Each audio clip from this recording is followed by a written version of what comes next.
We can clone pet dogs, but is that a good idea? Producing a cloned dog requires several additional dogs to help bring it to life. In an interview with Scientific American, the author of a book on dog cloning, John Woestendiek, explained the process. In addition to the tissue sample from the original dog, cloners will need to collect eggs from dogs in heat, perhaps a dozen dogs, to bring the puppies to birth. During the process, the nucleus is taken from the eggs of the original donor and injected with material from the animal to be cloned. It takes about 60 days after the injection with the cloned embryo for the dogs to be born, sometimes by cesarean surgery. Cloned animals contain exactly the same genes as their donors, but may have slight variations in how these genes are expressed. Markings or eye color, for example, may be different.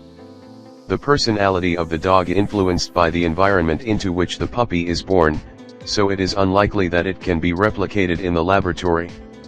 The FDA monitors the cloning of animals such as sheep and goats, and according to the agency's website, cloned animals are generally healthy.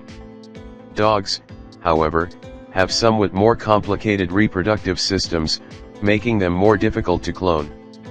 When dogs were first cloned, scientists were concerned that the clones would age faster than natural dogs. But in most cases, clones are just as healthy as dogs that are not cloned.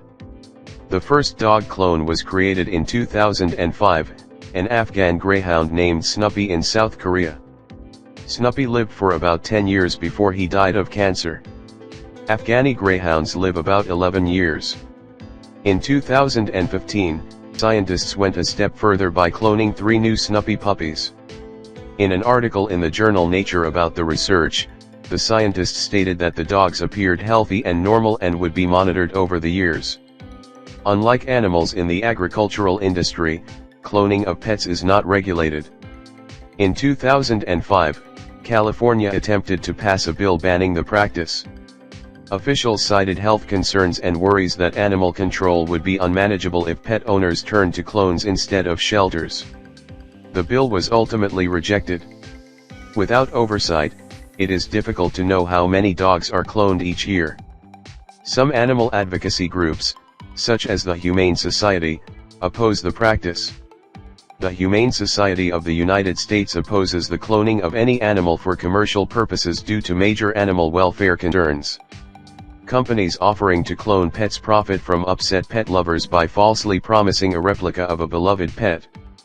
With millions of deserving dogs and cats needing a home, cloning pets is completely unnecessary, said Vicky Kotranak, program manager of the Society's Animal Research Issues program.